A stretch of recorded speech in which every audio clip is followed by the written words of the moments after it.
اللہ تعالیٰ اس شخص کی نماز قبول نہیں کرتا جو اپنی شرمگاہ کو نہیں ڈھانپتا۔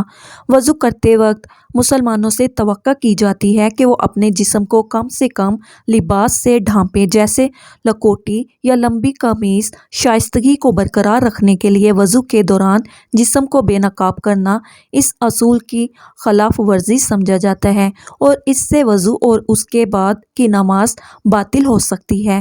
حضرت انس بن مالک رضی اللہ تعالیٰ عنہ سے روایت ہے، ایک مرتبہ ہم جب حضور اقدس صلی اللہ علیہ وآلہ وسلم کے ساتھ تھے تو آپ مسکرائے یہاں تک کہ آپ کی داڑھی مبارک ظاہر ہو گئی۔ آپ نے فرمایا، کیا تم جانتے ہو کہ میں کیوں مسکرایا؟ صحابہ کرام رضوان اللہ تعالیٰ علیہم اجمعین نے عرض کیا، اللہ تعالیٰ اور اس کے رسول صلی اللہ علیہ وآلہ وسلم سب سے زیادہ بہتر جانتے ہیں۔ آپ نے فرمایا، جب بندہ قیامت کے دن کو اپنے رب سے حجت بازی کرے گا تو اس وقت اللہ سے کہے گا، کیا آپ نے مجھے ظلم سے نجات نہیں دی تھی؟ اللہ تعالیٰ فرمائے گا، کیوں نہیں؟ تو بندہ کہے گا کہ صرف میرے جسم سے ہی گواہی لی جائے۔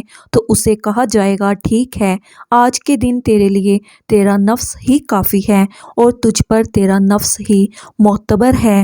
چنانچہ اس کے منہ پر مہر لگا دی جائے گی اور اس کے اعضاء سے کہا جائے گا، کلام کرو، تو وہ اس کے اعمال کے بارے میں سب کچھ بتائیں گے۔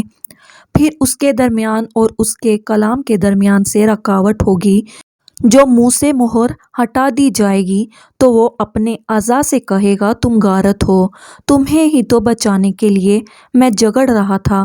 حضرت انس رضی اللہ تعالیٰ عنہ مرفوعاً روایت کرتے ہیں کہ جس نے یکم رجب کو مغرب کی نماز کے بعد 20 رکعت پڑھیں، دو دو کر کے، ہر رکعت میں سورۃ فاتحہ کے بعد 100 مرتبہ سورہ اخلاص پڑھے اور سلام پھیر دے، آپ صلی اللہ علیہ وآلہ وسلم نے فرمایا، کیا تم جانتے ہو کہ اس کا کیا اجر ہے جو مجھے حضرت جبرائیل امین علیہ السلام نے آ کر بتایا؟ ہم نے عرض کیا، اللہ تعالیٰ اور اس کے رسول صلی اللہ علیہ وآلہ وسلم سب سے زیادہ بہتر جانتے ہیں۔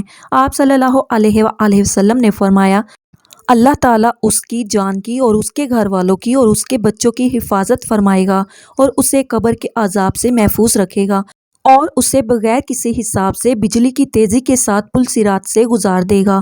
حضرت انس بن مالک رضی اللہ تعالیٰ عنہ سے روایت ہے، انہوں نے کہا کہ میں حضور اکرم صلی اللہ علیہ وآلہ وسلم کی خدمت میں ایک حلقہ میں بیٹھا ہوا تھا، ایک آدمی کھڑا ہو کر نماز ادا کر رہا تھا۔ چنانچہ جب اس نے رکوع اور سجدہ ادا کر لیا اور تشہد مکمل کر لیا تو اس نے اپنی دعا میں یہ کلمات ادا کیے، یا حیو یا قیوم۔ تو حضور اقدس صلی اللہ علیہ وآلہ وسلم نے اپنے صحابہ کرام رضوان اللہ تعالیٰ علیہم اجمعین سے ارشاد فرمایا، تم جانتے ہو کہ اس نے کس چیز کے ساتھ دعا مانگی ہے؟ صحابہ کرام نے عرض کیا، اللہ تعالیٰ اور اس کے رسول صلی اللہ علیہ وآلہ وسلم سب سے زیادہ بہتر جانتے ہیں۔ آپ نے ارشاد فرمایا، مجھے اس ذات کی قسم جس کے ہاتھ میں میری جان ہے، اس نے اللہ تعالیٰ کے سب سے بڑے نام کے ساتھ دعا کی ہے۔ جب بھی اس نام کے ساتھ دعا کی جائے تو اللہ تعالیٰ قبول فرماتا ہے اور جب بھی اس نام کے ساتھ مانگا جائے تو اللہ تعالیٰ عطا فرماتا ہے۔ حضرت انس بن مالک رضی اللہ تعالیٰ عنہ سے روایت ہے، انہوں نے کہا، میں حضور نبی کریم صلی اللہ علیہ وآلہ وسلم کے ہمراہ مدینہ منورہ کی ایک گھاٹی میں داخل ہوا اور میرے پاس قضائے حاجت کے لیے پانی بھی تھا۔ آپ وادی میں داخل ہوئے، پھر آپ نے اپنا سر اٹھایا اور اپنے ہاتھ کے اشارے سے مجھے اپنے قریب بلایا اور فرمایا، پانی رکھو اور وادی میں داخل ہو جاؤ۔ میں بھی داخل ہوا۔ ایک پرندے کو میں نے دیکھا کہ وہ درخت پر اپنی چونچیں مار مار کر چہچہا رہا تھا۔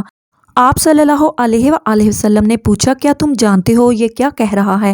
میں نے عرض کیا، اللہ تعالیٰ اور اس کے رسول صلی اللہ علیہ وآلہ وسلم سب سے زیادہ بہتر جانتے ہیں۔